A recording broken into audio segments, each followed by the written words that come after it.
Hey guys, it's actually been a very painful one on the social space. This past 2 days has actually been a painful one regards to Phyna's sister. Honestly speaking, I've been trying to find way to not to really talk about this because it's so heartbreaking, guys. It's so heartbreaking. Phyna, I'm sure most of you all know about it. Phyna's little sister who just graduated few days ago from the uni, not up to 1 week, was actually crushed down by a trailer, you know. And then the funny thing was, like, the driver left.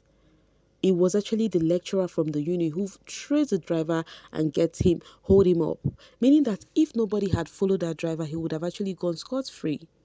So ever since then, Phyna has really been going through it, crying out loud on the social space, calling out on the particular brand. You understand? The particular brand that did that. Calling out on them to come and take full responsibility because currently, as we speak, you guys, Phyna's sister, her one leg is gone. Amputated, guys, like gone for real, for real. A young, promising girl, like, it's gone. Like, it's gone, guys. And you guys, when I actually watched Phyna's life yesterday, when she was saying that, when I was watching that girl, I was tearing up. When I was watching Phyna, I was tearing up. I'm not gonna lie. Her voice is gone. Like, she has lost her voice. She is really, this is just a call from a girl who has nobody. Something she said that got to me because I can relate. She said she is a girl who has been struggling from the beginning. People call her, say things. She say they enter this ear, they go through the other ear because she is just trying to hustle shamelessly, like without minding, because all she needs is a food on her table. She has so many people that is calling her for this, calling her for that. Hence why she can never give up. Now in her mind, she felt like, oh, this is my last sister that is actually graduating from school. It is my time now to relax my head and calm down. This one now happened. And this girl is actually dependent for life. Like she can, you see that lady, she can barely be independent. Like, she actually have to look up to someone for life. So what Phyna is asking is her sister should be flown into another country for better treatment, because already she said she did not even know when she said yes for them to ampute the leg, because they said she might not survive the next so hours if they did not do that. And according to her again, the other leg, they are actually questioning it. Like, it's just a lot, you guys. How would that young girl feel? A girl who has actually feel like, okay, I've finished the 4 years of university, the hustle and tussle that comes with schooling. Now it is time to face the real world, and this is it. And for the sister who has been training her, thinking that, okay, my sister is coming out to become something, to own her own thing, to do her own thing, and now it's another problem upon problem. In all of the call outs, I love it that most of the ex-housemates are also calling out, joining hands together to call out on this brand. They are actually doing it. I saw the likes of Bella, Mercy, Yvonne, like, there are plenty. There are plenty. Even activists like VDM, they are doing it. They are doing it. They are calling him out. And all of the call outs, they actually responded. And this was the best way the team felt they can respond. To me, I'm not gonna read this out, guys. This is their response. Is like better dash to me. Like, it's nothing. You were responding casually to something that is so deep. Phyna replied and says, appropriate compensation, quick recovery from an already amputated leg.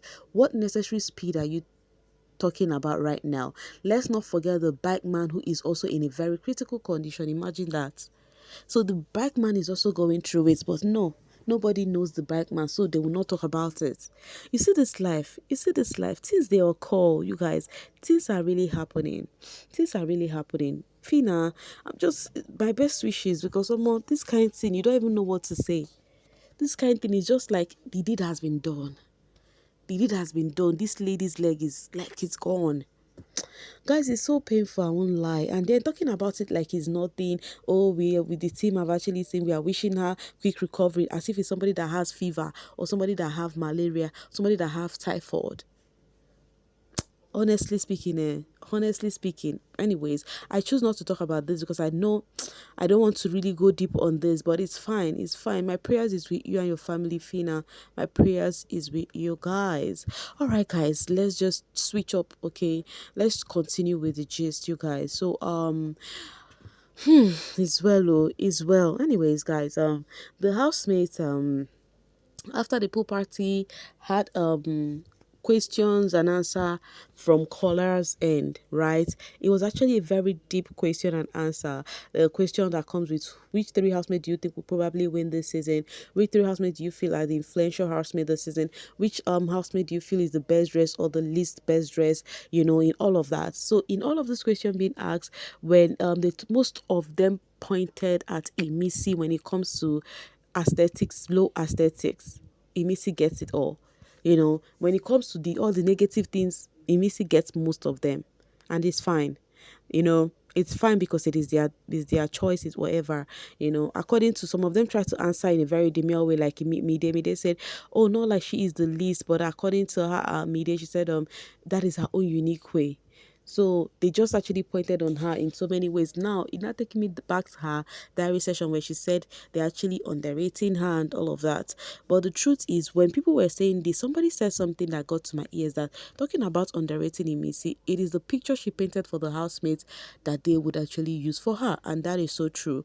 And then, do you know that another Brigade transpired? But before then, what do you guys think about those two friendship? This 6 months is getting so deep. Now, the question and answer get to a different level where they ask about the most boring housemates in their set. Zita was asked that question, Kola asked Zita that question, and Zita replied Mide. That really got to Mide. You know, they even asked Ruboy because they let her switch up the question. They continue answering the same question. Different people answered the same question again. Ruboy also said, oh, my sister Mide in a joking way. Like he was like jokingly said it. But, you know, whichever ways, that really got to Mide. Mide got so bitter that Zita said that she is the most boring. She started, yapping, saying things like, oh, if she continued to say these things, the viewers would see her like that. In my mind, I'm like, baby girl, you don't need to tell. Zita cannot influence whatever she said to us. We watched the show, okay? Whatever Zita said is her own thoughts and her own perception. And I think it's still coming all the way from what Ebuka said the other time, about her not dancing during the pool party.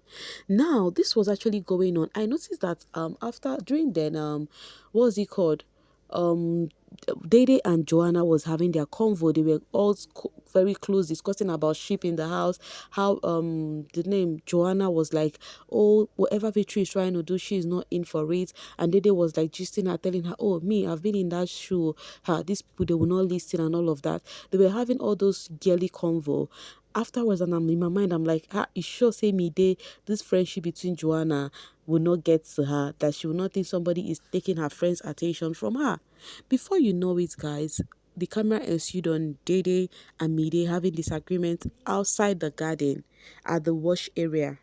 Mide was actually not happy with Dede. Mide went to go tell Dede that, oh, when Zita said that about her, that Dede was laughing towards her. And Dede was like, how do I laugh towards her? I was actually gisting with Joanna.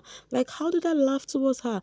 And then Mide was like, I saw you, if somebody... And then Dede was like, are you trying to make me look like I need to be an enemy to a person you don't talk to? I can't do that, please. That was what Dede said. Dede said to Mide that, please, I cannot be an enemy to someone you don't talk to. I don't do that. By the way, Zita is not my friend, we just talk. And then Mide was like, oh, just that I saw you were laughing when she said that about me. I was expecting that as my friend, we're not supposed to laugh about that. I didn't say you should not talk to her. All this while you've been playing with her, did I complain? In my mind, I'm like, baby girl, you did complain, but you complained to Bright.